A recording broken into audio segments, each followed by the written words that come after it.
ठीक, नमस्कार दोस्तों। आज का हमारा क्लास रहेगा BMI बॉडी मास इंडेक्स। हम आज के क्लास में देखेंगे BMI हम लोग एक पर्सन का कैसे निकालते हैं, उसके हाइट से और उसके वेट से। हम BMI किससे निकालते हैं? उसके पेशेंट के हाइट से और वेट से, दोनों से हम लोग निकाल सकते हैं BMI।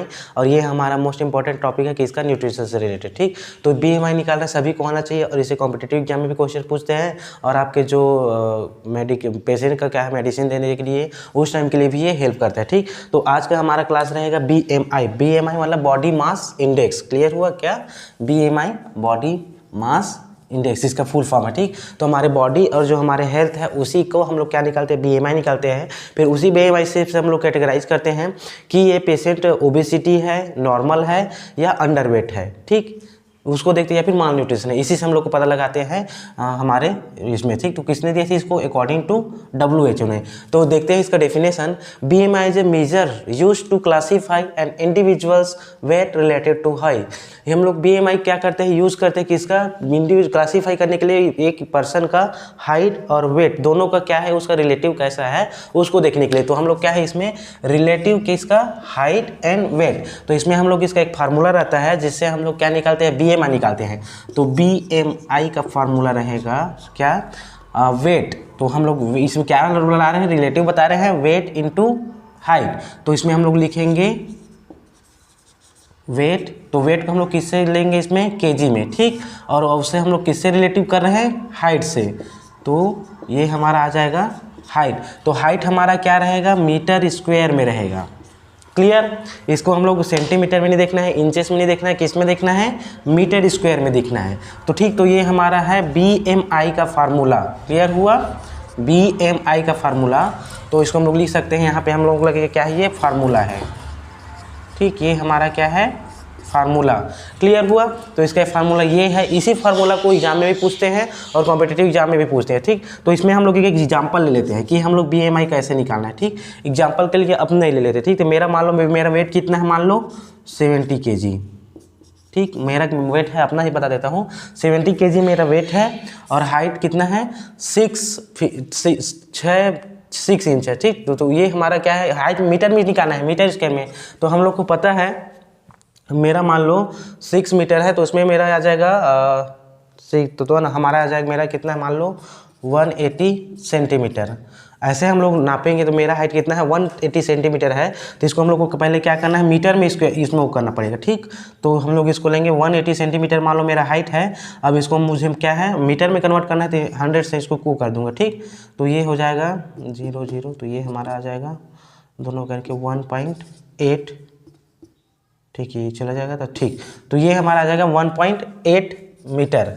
ठीक, इसको हम लोग क्या करें? मीटर में अगर कन्वर्ट करेंगे तो 1.8 हो जाएगा। ठीक, तो हम लोग यहाँ लिख सकते हैं इसको, यहाँ कहाँ पे? हाइट की जगह में। तो 1.8 मीटर। मीटर को हमारा क्या है? यहाँ स्क्वायर में है, 2 बार लिखना है, तो इंटू 1.8। ठीक, क्लियर हुआ? ये 2 बार लिखे। क्यों 2 बार लिखे हम लोग? क्योंकि हम लोग का यहाँ भी स्क्वायर में है फार्मूला में। तो ठीक, तो हम लोग का BMI हो जाएगा, BMI equal to 70 BMI is equal to 70 हम लोग का इसको क्या करेंगे? इंटू अप्लाई करेंगे तो 3.6 के आसपास आएगा। ठीक, 3.6 ये हो जाएगा इंटू इसको कट करेंगे तो हमारा हो जाएगा 90। ठीक, तो ये हो जाएगा 90। तो मेरा BMI कितना बना? 90। ठीक, क्लियर हुआ? 90 इसको करेंगे तो 90.4, ये हमारा दोनों हो जाएगा 90.4। तो टोटल मेरा एक फार्मूला में हम लोग इसी में कन्वर्ट करें तो मेरा कितना आ जाएगा? BMI मेरा कितना आया? 19.4। मतलब 19 जो मेरा क्या है वो BMI है मेरा, इतना आया किसमें? हमारा इसमें। ठीक, ये दशमलव यहाँ पे है ना, डॉट, तो ये हमारा दोनों कट जाएगा। कटने के बाद हमारा फाइनल आंसर कितना आएगा? 19.4 आएगा। यही हमारा BMI रहेगा। ये एक फार्मूला है, तो ये फार्मूला को अच्छे से याद कर लो।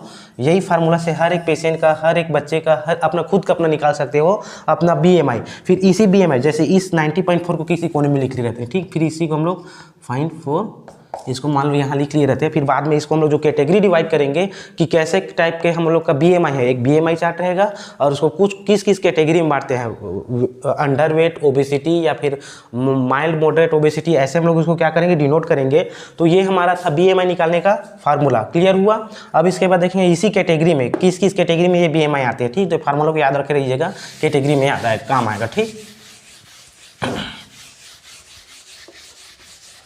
अब उसके बाद सेकंड देखेंगे, फार्मूला देख लिए, डेफिनेशन देख लिए। अब उसके अंदर कैटेगरीज ऑफ बीएमआई, ठीक, जो बीएमआई का कैटेगरी कितने कैटेगरीज में होते हैं, तो बीएमआई बॉडी मास इंडेक्स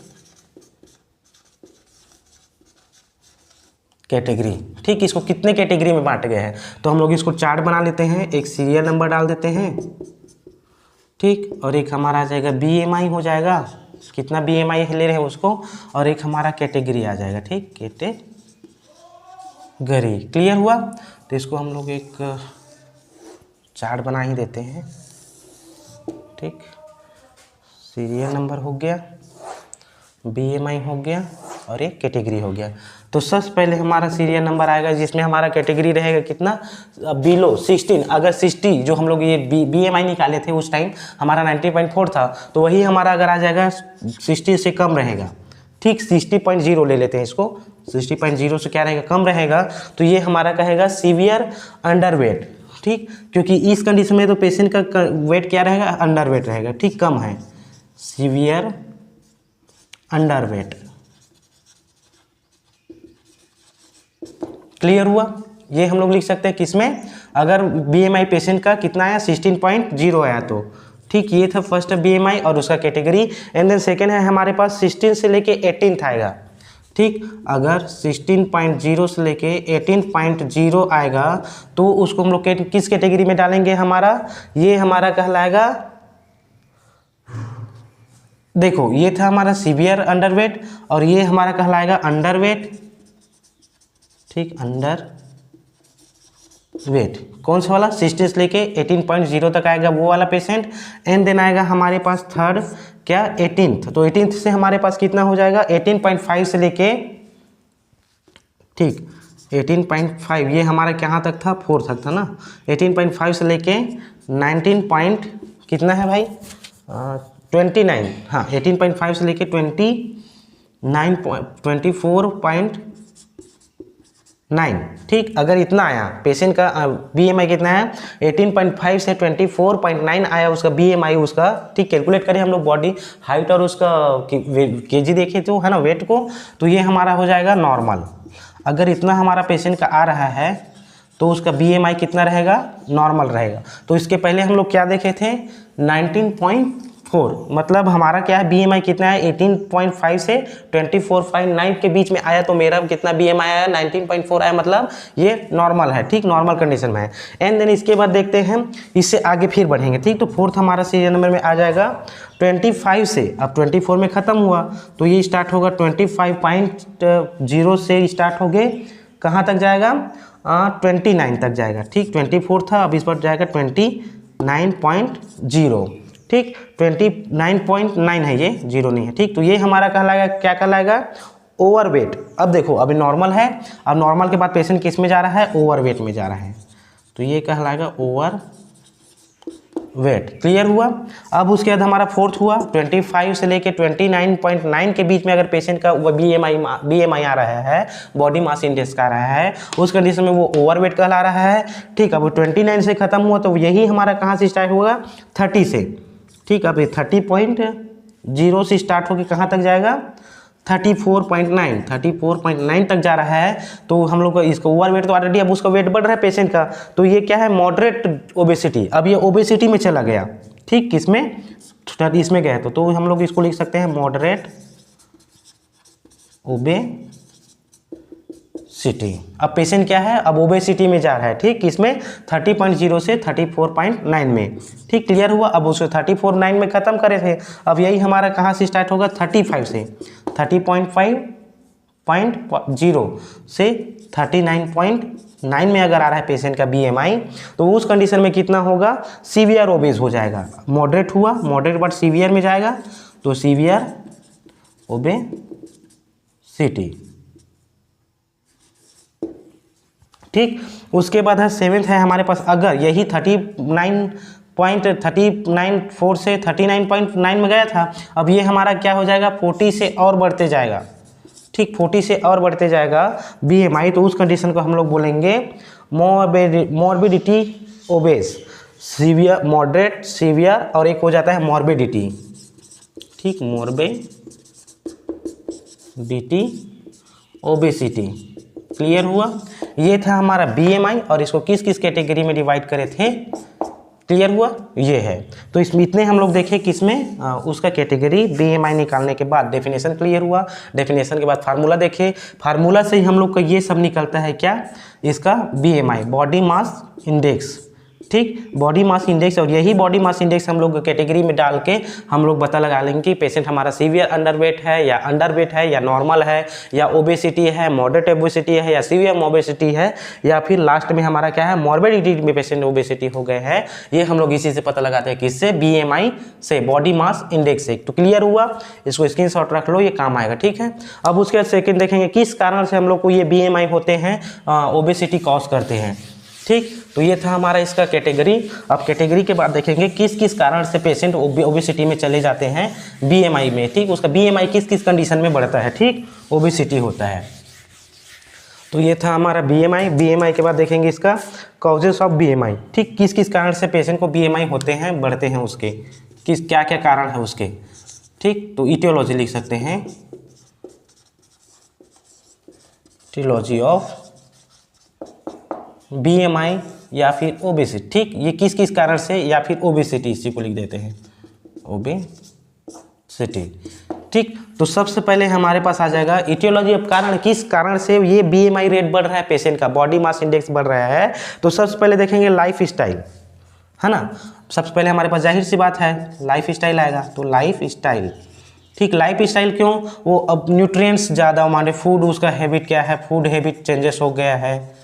ठीक, तो इसमें लोग लिख सकते हैं फूड हैबिट लिख सकते हैं, वो एक्सरसाइज नहीं कर रहा है पेशेंट, है ना। इस कंडीशन में क्या है, इस चीज़ के लैक ऑफ, ये क्या है, ये फूड हैबिट चेंजेस होने की वजह से।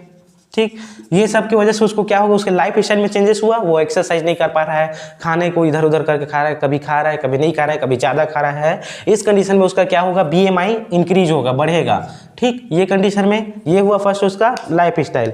एंड देन सेकंड हो सकते हैं उसका जेनेटिक फैक्टर्स। भाई जाहिर सी बात है, कई पर्सन को देखना वो खाते पीते नहीं है, फिर भी क्या रहते हैं, मोटे होते जाते हैं। ठीक, तो हम लोग लिख सकते हैं जेनेटिक फैक्टर्स, ये फैक्टर्स।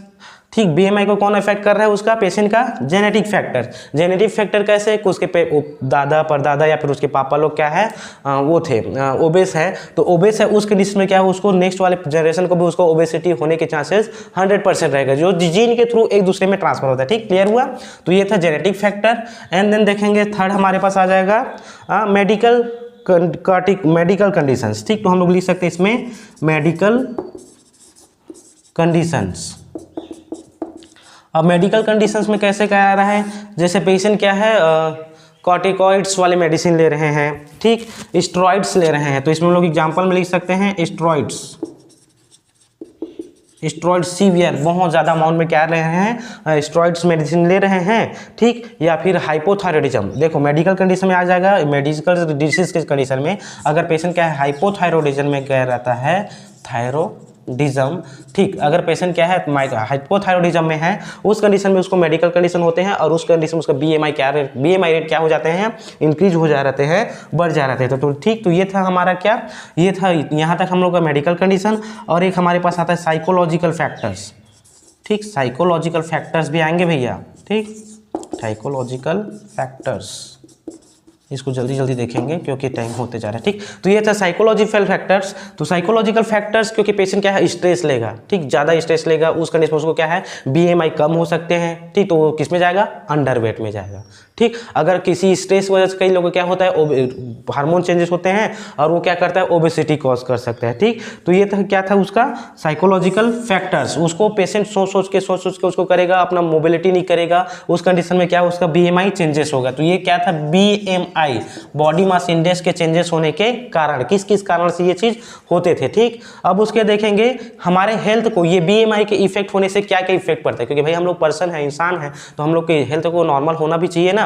तो उस कंडीशन में हम लोग को ये BMI बढ़ जा रहा है या फिर कम हो जा रहा है, उस कंडीशन में हमारे बॉडी को क्या क्या इफेक्ट हो रहा है, रिस्क हो रहा है। ठीक, तो देखेंगे इसका रिस्क ऑफ क्या, BMI से हम लोग के बॉडी को क्या हेल्थ है, हमारे हेल्थ को क्या इफेक्ट पड़ रहा है। ठीक, तो हेल्थ रिस्क ऑफ ओबेसिटी, अब हेल्थ को क्या रिस्क होगा BMI बढ़ने से। ठीक, तो लिख सकते हैं इसमें हम लोग हेल्थ रिस्क ऑफ ओबेसिटी, ठीक, ओबेसिटी से हमारे बॉडी को क्या इफेक्ट होगा, हमारे हेल्थ को, ठीक। तो हेल्थ का डेफिनेशन सबको पता है, हेल्थ का डेफिनेशन है स्टेट ऑफ कंप्लीट वेलबींग, है ना, जो पढ़े थे हमारे स्टेट पे जो वेलबींग रहोगे आप, किसी भी दृष्टि से एब्सेंट रहोगे, वो हमारा तुम्हारा कहलाएगा हेल्थ। तो उसी हेल्थ को हमारे ओबेसिटी से क्या इफेक्ट पड़ता है, तो सबसे पहले हमारे सिस्टम वाइज सिस्टम देखेंगे, ठीक। तो ये हमारा जो हेल्थ है हमारे हर एक सिस्टम से अकॉर्डिंग ये हमारा BMI या फिर ओबेसिटी इफेक्ट करता है। तो सबसे पहले देखेंगे इसमें हमारा कार्डियोवास्कुलर, तो सबसे पहले हमारे कौन से सिस्टम को इफेक्ट करेगा, कार्डियोवास्कुलर, ठीक। अब हमारे सबसे पहले हार्ट को ही इफेक्ट करता है ना, अगर आप मोटे हो गए तो आपको हार्ट अटैक आने के चांसेस बढ़ जा रहता है, ठीक। तो इसमें हार्ट अटैक कैसे आएगा, जैसे आपका ब्लड प्रेशर क्या होगा, बढ़ेगा। तो इसमें हम लोग लिखेंगे किसकी वजह से, hypertension, due to hypertension, hypertension, ठीक। कार्डियोवास्कुलर सिस्टम चेंजेस हुए, रिस्क की कैटेगरी में आए, उससे हाइपरटेंशन होगा और आपको क्या होंगे लास्ट में, हार्ट अटैक आने के चांसेस रहेगा, हार्ट अटैक, ठीक। ये क्लियर हुआ, ये था आपके कार्डियोवास्कुलर सिस्टम में।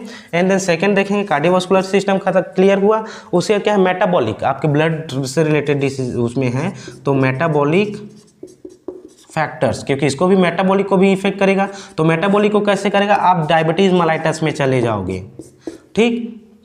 टाइप 1 टाइप 2 डायबिटीज मेलाइटस, जैसे आप मोटे होते जाओगे आप डायबिटीज मेलाइटस में भी शुगर से पेशेंट बनते जाओगे, ठीक। तो ये है आपके डायबिटीज मेलाइटस हो जाओगे मेटाबॉलिक में, ठीक। अब उसके बाद हमारे पास थर्ड है अब हम लोग हार्ट को देख लिए, ब्लड सर्कुलेशन को देख लिए। तो ब्लड सर्कुलेशन हम किस में गए, हिमेटोलॉजिकल में डायबिटीज मेलाइटस, पेशेंट को क्या है, डायबिटीज मेलाइटस होते जा रहा है। अब उसके बाद जाएंगे रेस्पिरेटरी सिस्टम में, तो हमारे रिस्क हो रहा है हेल्थ कैसे, रेस्पिरेटरी सिस्टम। तो देखेंगे रेस्पिरेटरी सिस्टम में क्या इफेक्ट हो रहा है, ठीक। तो रेस्पिरेटरी सिस्टम तो लिख ही देते हैं, ठीक। अब रेस्पिरेटरी सिस्टम में हम लोग को क्या प्रॉब्लम होगा, अब भाई जाहिर सी बात है, अब हम लोग ओबेस हो गए हैं, तो ओबेस वाले पर्सन को सांस लेने में दिक्कत होते हैं ना, तो उसको क्या है, इम्फाइमा, COPD, अस्थमा, ये सब चीज होंगे। तो हम लोग एग्जाम्पल में लिख लेते हैं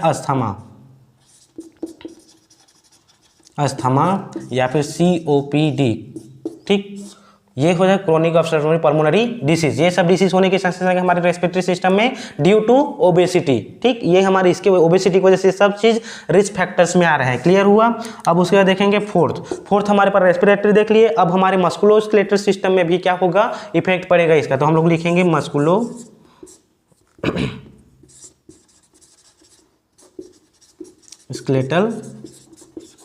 सिस्टम। अब ये हमारे मस्कुलोस्केलेटल सिस्टम में कैसे इफेक्ट करेगा, हमारे देखो, क्योंकि हम लोग ओबेस हो रहे हैं, हमारा बॉडी क्या हो रहा है, वेट बढ़ रहा है, उस कंडीशन में क्या होगा, जितने भी जॉइंट्स है, ये जॉइंट हो गए, नी जॉइंट हो गए, ये हो गए, सभी में क्या है, जॉइंट पेन होगा। तो सबसे पहले हमारा मेन एग्जांपल क्या होगा, जॉइंट पेन, ठीक। तो इसमें लोग लिख सकते हैं जॉइंट पेन, पेशेंट को सीवियर जॉइंट पेन रहेगा, हर एक उसके जॉइंट्स है सभी उसका पेन होगा, क्यों, ड्यू टू ओबेसिटी, यही रिस्क फैक्टर्स है ओबेसिटी के। जॉइंट पेन हो गया, उसके क्या है, आर्थराइटिस भी होने के चांसेस है ना, आर्थराइटिस। ये अब आपके जितने भी जॉइंट्स है सभी में क्या है, इन्फेक्शन होंगे, इन्फ्लामेशन होंगे, ये सब है। तो ये आपका मस्कुलोस्केलेटल सिस्टम से रिलेटेड होगा। और साथ में आपको क्या होगा, कैंसर होगा। तो कैंसर किसमें कैसे कॉज करेगा, ब्रेस्ट कैंसर, फीमेल को क्या होने के चांसेस रहेगा ओबेसिटी की वजह से, ब्रेस्ट कैंसर। तो हम लोग लिख देंगे ब्रेस्ट कैंसर, ठीक। ये हुआ। उसके सिक्स्थ है अदर डिसीज। तो अदर में आप क्या आ जाएंगे, इनफर्टिलिटी, अगर आप ज़्यादा ओबेसिटी है उस कंडीशन में आप चाइल्ड प्रोड्यूस नहीं करा पाओगे, इनफर्टिलिटी कॉज करोगे, ठीक। इनफर्टिलिटी, ये सब है। तो ये अदर डिसीज में ये सब क्या थे, हमारे ओबेसिटी के हाई रिस्क से, जिसमें क्या है पेशेंट इससे सफर करते हैं, क्लियर हुआ।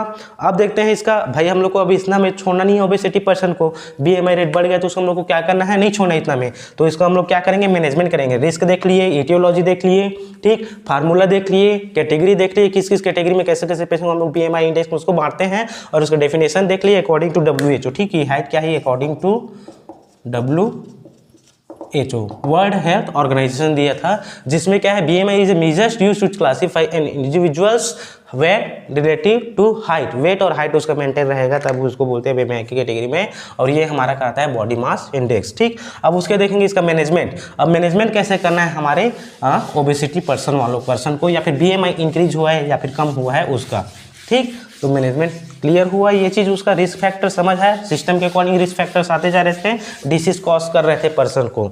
अब उसके बाद देखेंगे इसका मैनेजमेंट ऑफ ओबेसिटी। अब ओबेसिटी में पर्सन चला गया है तो उसका मैनेजमेंट कैसे करना है, ठीक। तो देखेंगे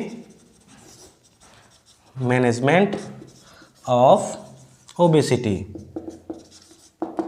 ठीक, तो देखते हैं कैसे इसका मैनेजमेंट करना है। भाई जाहिर सी बात है, हमारे लाइफ स्टाइल में हम लोग जो इटियोलॉजी पढ़े रहते हैं उसी के हिसाब से हम लोग क्या बनाते हैं, और इसका मैनेजमेंट बनाते हैं, ट्रीटमेंट बनाते हैं। तो सबसे पहले हमारा आ जाएगा लाइफ स्टाइल चेंजेस। तो जो हम लोग इटियोलॉजी पढ़े थे किस कारण से ओबेसिटी कॉज हुआ था, तो सबसे पहले जो लाइफ स्टाइल चेंजेस हुए थे उसको क्या करना है, मेंटेन करना है। ठीक, लाइफ स्टाइल चेंजेस। ठीक, लाइफ स्टाइल चेंजेस में क्या करोगे आप, डेली एक्सरसाइज करोगे सबसे पहले। ठीक, डेली एक्सरसाइज। ठीक, डेली एक्सरसाइज करोगे। ठीक, अपने आप को इधर उधर मूवमेंट करोगे। ठीक, ये था। और साथ इसके डेली लाइफ स्टाइल में क्या करोगे, बैलेंस डाइट लोगे इसी में। ठीक, बैलेंस डाइट। क्लियर हुआ। ये दो चीज़ आप मेंटेन करके अपना क्या है, लाइफ स्टाइल चेंजेस में अपना ये चीज़ मेंटेन करके आप अपना ओबेसिटी का मेंटेन कर सकते हो। बैलेंस डाइट लोगे आप, ठीक है, आप बैलेंस डाइट लोगे। ठीक, डेली कुछ योगा प्राणायाम एक्सरसाइज करोगे 180 मिनट्स।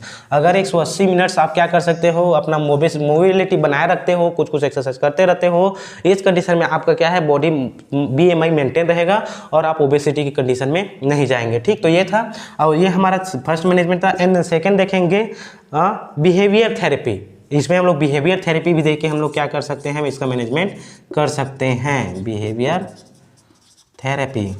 अब ये बिहेवियर थेरेपी कैसे आएगा, बिहेवियर थेरेपी में देखेंगे हम लोग counselling for a certain eating. देखो हम लोग बिहेवियर थेरेपी कैसे कहेंगे कि जैसे कोई किसी को क्या समोसा पसंद है, ठीक, वो बार बार समोसा खा रहा है ना, तो उस कंडीशन में उसको क्या बोलेंगे, भैया आप समोसा मत खाओ, इससे आपका BMI बढ़ रहा है, ये हो रहा है करके उसको क्या करेंगे, उसको बिहेवियर थेरेपी देंगे, काउंसलिंग करेंगे। ठीक, तो काउंसलिंग फॉर ए इंडिविजुअल, इसमें क्या करेंगे, जो इंडिविजुअल जो पर्सन है उसको क्या करेंगे, काउंसलिंग करेंगे। ठीक, काउंसलिंग फॉर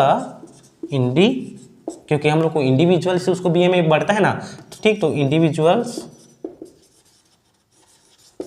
ठीक, काउंसलिंग करना है उस इंडिविजुअल को कि भैया आप समोसा ज़्यादा मत खाओ, ऐसा करके उसको क्या करेंगे, इसमें बोलेंगे। क्लियर हुआ। बिहेवियर थेरेपी दिए, उसके साथ में रह के हम लोग उसके दूसरे लोग उसको जो सपोर्ट करते हैं, साइकोलॉजिस्ट सपोर्ट करते हैं, वो हमारा कहलाता है behaviour therapy. And then last है हमारे पास मेडिकेशंस, कुछ मेडिसिन है जिससे भी हम लोग ओबेसिटी को कम कर सकते हैं। ठीक, तो लास्ट हमारा आ जाएगा मेडिकेशंस। अब मेडिकेशंस में क्या क्या आएगा, अब मेडिकेशंस बहुत सारे आते हैं, आयुर्वेदिक आते हैं, हमारे जो मेडिकल से रिलेटेड मेडिसिन आते हैं वो भी है। तो इसमें हमारे पास है लिंगोट्यूलिड। ठीक, तो इसमें हमारे पास लीराग्यूटिल,